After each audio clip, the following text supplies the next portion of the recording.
Assalamualaikum warahmatullahi wabarakatuh.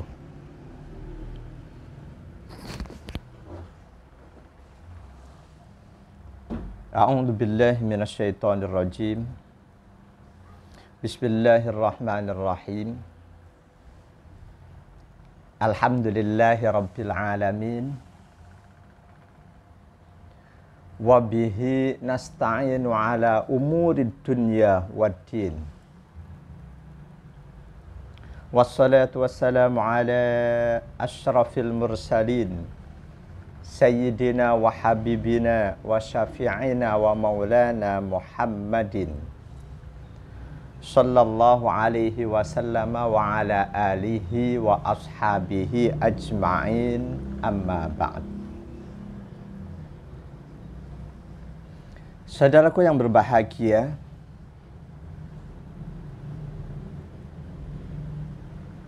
setelah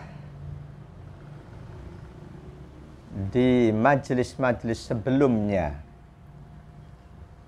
saya sampaikan tentang Al-Fatihah dan sholat dalam 8 episode, di majelis kali ini kita akan membicarakan sesuatu yang ringan, yang enteng, masih berkaitan dengan sholat.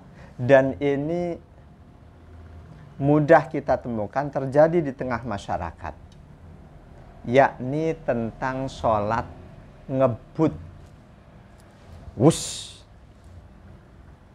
Sholat ngebut. Apa hukumnya sholat ngebut? Sholat dalam waktu singkat selesai. Dari Allahu Akbar nggak lama, Assalamualaikum warahmatullah, Assalamualaikum warahmatullah. Apa hukumnya sholat ngebut? Saudaraku yang berbahagia, ada 2 kategori sholat ngebut. Yang satu kategori haram. Sholat ngebut haram. Kategori pertama, sholat ngebut yang hukumnya haram. Yang bagaimana itu? Yaitu sholat ngebut yang karena ngebutnya sampai menjadikan ada di antara syarat dan rukun sholat terabaikan. Siapapun yang mengabaikan salah satu syarat dan atau rukun sholat, baik mengabaikannya itu karena sholat ngebut atau karena yang lain, maka perilaku itu adalah perilaku haram. Saudaraku yang berbahagia, coba ingat-ingat, coba bayangkan. Ketika seseorang mengerjakan sholat secara ngebut, ada yang ngebut dari sisi gerakan. Betul. Ada yang ngebut dari sisi bacaan. Ketika seseorang sholat ngebut dari sisi gerakan, ada rukun sholat yang potensial akan terabaikan. Ketika seseorang sholat ngebut gerakan. Dari berdiri, ruku.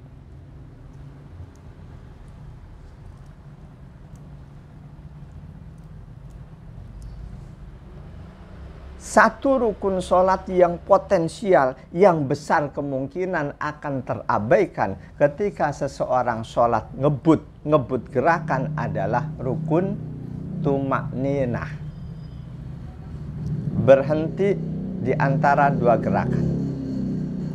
Ketika katakanlah ini gerakan ruku, berangkat ruku, stop, baru bangun, itu tumakninah. Ketika berangkat ruku nggak pakai ngerem, nggak pakai stop, langsung bangun, tidak tumakninah. Saudaraku yang berbahagia, ketika seseorang sholat ngebut dari sisi gerakan, rukun tumakninah, sangat besar kemungkinan akan terabaikan, akan ditinggalkan. Memang betul, tumakninah sebagai rukun sholat tidak disepakati oleh seluruh ulama. Imam Abu Hanifah berpandangan tumakninah di saat ruku dan juga di saat sujud bukan kewajiban, bukan rukun sholat, melainkan sekedar sunnah. Imam Abu Hanifah. Mungkin Anda tidak percaya dengan apa yang saya sampaikan ini. Ada dalam satu kitab Ikhtilaful A'immatil Ulama, ditulis oleh Ibnu Hubairah, wafat tahun 560. Di kitab-kitab perbandingan madhab pun mudah kita temukan. Dalam kitab itu Ikhtilaful A'immatil Ulama, Ibnu Hubairah menulis, faqala Abu Hanifah, berkata Imam Abu Hanifah, la yajibani wahuma masnunani. Tumakninah di saat ruku dan sujud bukan wajib, keduanya itu adalah sunnah. Ulama madhab yang lain, waqala Malikun wa Syafi'i wa Ahmadu huma fardhani karruku was sujud. Tumakninah di saat ruku dan sujud itu adalah fardu, wajib, sama seperti hukum ruku dan sujudnya.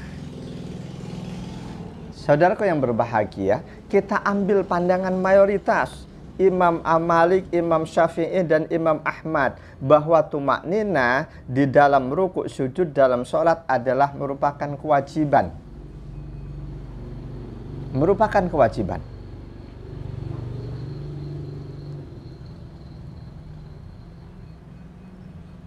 Siapapun yang mengerjakan sholat tumakninahnya hilang, di antara dua gerakan tidak ada dia ngerem, langsung saja tanpa rem, maka sholatnya tidak sah. Jadi siapapun yang sholat ngebut, gerakannya ngebut, dia ruku nggak pakai ngerem, langsung saja, sujud pun begitu, sholatnya tidak sah dalam pandangan Imam Malik, Imam Syafi'i, dan Imam Ahmad radhiyallahu anhum. Bahwa tumakninah tiga imam ini berpandangan wajib, ada beberapa dalil hadis sahih. Di antaranya hadis riwayat Imam Ahmad, Imam Bukhari nomor 792, Imam Muslim nomor 911, Abu Daud, At-Tirmidzi, dan Imam An-Nasa'i. Dari sahabat Abu Hurairah radhiyallahu an, suatu hari ketika Rasulullah sudah berada di dalam masjid, nggak lama masuk seorang sahabat ke dalam masjid. Si sahabat ini mengerjakan sholat, diperhatikan oleh Rasul. Selesai sholat, sang sahabat menghadap Rasul, mendekati Rasul, dia ucapkan salam, Rasul jawab salamnya, tapi Rasul langsung bersabda, irji' fasolli fa innaka lam tusolli, ulangi sholatmu, kamu belum mengerjakan sholat. Sang sahabat ini mengulangi sholatnya, lalu kembali menghadap Rasul, kembali pula Rasul suruh dia mengulangi sholatnya sampai 3 kali. Setelah 3 kali, baru sang sahabat berkata, ya Rasulullah, ma'uhsinu gairah fa'alimni wahai Rasul. Aku nggak tahu sholat yang lebih baik dari 3 kali sholat yang aku kerjakan, tolong ajari aku. Di sini Rasul mengajarkan sholat kepada sang sahabat. Ajaran beliau, qala idza qumta ila shalah fakabbir, summa qra' ma tayassara ma'aka minal Qur'an, summa rka' hatta tatma'inna raki'an, summa rfa' hatta ta'tadilla qa'iman, summa sujud hatta tatma'inna sajidan, summa rfa' hatta tatma'inna jalisan, summa sujud hatta tatma'inna sajidan, summa f'al dzalika fi shalatika kulliha. Dari sahabat Abu Hurairah radhiyallahu an, beliau berkata Rasulullah masuk ke dalam masjid. Singkat cerita, ada seorang mengerjakan sholat, seorang sahabat oleh Rasul ditegur sampai 3 kali. Setelah 3 kali lalu sahabat berkata, ya Rasulullah, aku nggak tahu sholat yang lebih baik, tolong ajari aku. Rasul pun ajarkan sholat yang lebih baik, sholat yang benar. Kata beliau, jika kamu sudah siap berdiri menghadap kiblat untuk mengerjakan sholat, lakukan takbiratul ihram. Lalu bacalah Al-Quran yang mudah bagimu, lalu rukuklah sampai kamu tumakninah. Lalu bangunlah kamu dari rukuk sampai kamu tegak berdiri. Lalu sujudlah kamu sampai kamu tumakninah di dalam sujud. Lalu bangunlah kamu dari sujud sampai kamu tumakninah di duduk antara 2 sujud. Lalu sujudlah kamu sujud kedua sampai kamu tumakninah. Seperti itu kerjakan di semua sholatmu. Saudaraku yang berbahagia, di hadis ini Rasulullah menekankan keberadaan tumakninah dalam sholat.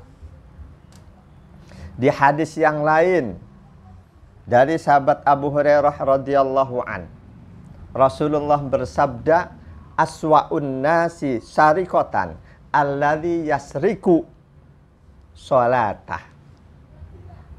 Qala wa kaifa yasriku sholatahu? Qala la yatimmu ruku'aha wala sujudaha. Hadis riwayat Imam Ibnu Hibban, diperselisihkan antara sahih dan hasan. Dari sahabat Abu Hurairah radhiyallahu anhu berkata, bersabda Rasulullah sallallahu alaihi wasallam, seburuk-buruk manusia pencuri, seburuk-buruk manusia maling adalah yang maling sholatnya, yang mencuri sholatnya. Rasul ditanya oleh seorang sahabat Abu Hurairah, wa kaifa yasriku sholata? Bagaimana sih Rasul mencuri sholatnya, nyolong sholatnya? Qala, Rasul menjawab,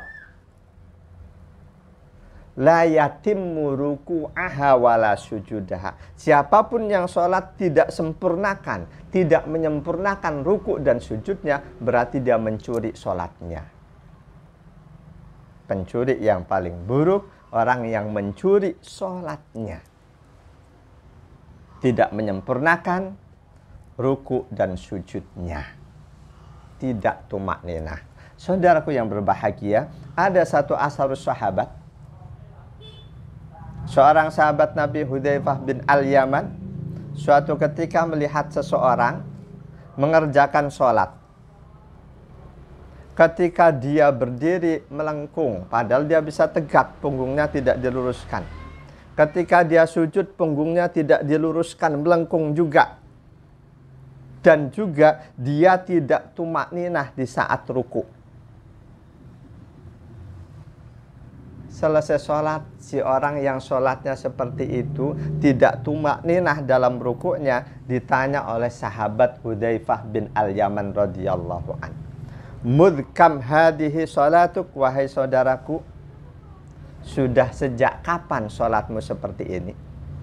Kamu mengerjakan sholat seperti ini, tidak tumakninah dalam ruku, itu sudah sejak kapan? Si tabi'in tadi menjawab, mud arba'ina sanatan, ya kurang lebih 40 tahun. Qala, sahabat Hudzaifah langsung berkata, innaka ma sholaita arba'ina sanatan. Berarti kamu tidak mengerjakan sholat selama 40 tahun. Walau mutta, andaikan kamu mati dalam keadaan sholat seperti itu, tidak tumakninah dalam ruku, mutta ala ghairi fitratin, berarti kamu mati dalam keadaan tidak fitrah, tidak suci. Boleh saja maksud dari sahabat Hudzaifah bin Al-Yaman, ketika seseorang mati, seorang muslim mati, kok bertahun-tahun, puluhan tahun tidak sholat, atau sholat tapi tidak tumakninah, itu matinya mati tidak fitri. Boleh jadi maksudnya mati dengan membawa dosa besar, mati dalam kondisi tidak suci, tidak mengerjakan kewajiban-kewajibannya. Saudaraku yang berbahagia, Jadi siapapun yang sholat dengan gerakan ngebut, kalau sampai ngebutnya itu menyebabkan rukun sholatnya terabaikan, salah satu rukun sholatnya terabaikan, sholat seperti itu sholat yang haram, sholatnya tidak sah. Atau ada juga saudara kita yang sholatnya ngebutnya ngebut dari sisi bacaan. Ngebut dari sisi bacaan. Kita tahu dalam sholat ada rukun qauli. Ada bacaan-bacaan yang wajib. Yang diantara bacaan itu adalah bacaan Al-Quran, khususnya Al-Fatihah. Dan dalam membaca Al-Fatihah, membaca Al-Quran, wajib tartil. Membaca Al-Quran, wajib tartil. Di surah Al-Muzammil ayat 4, A'udzubillahi minasyaitonirrajim warattilil Qur'ana tartila, dan bacalah Al-Qur'an secara tartil, wajib hukumnya. Apa makna tartil? Dalam tafsir Al-Qurtubi, demikian juga di tafsir-tafsir yang lain ada makna tartil adalah la ya'jal bi qiraatil Qur'an bal iqra'hu fi mahlin wa bayanin ala tadabburil ma'ani. Jangan tergesa-gesa dalam membaca Al-Quran.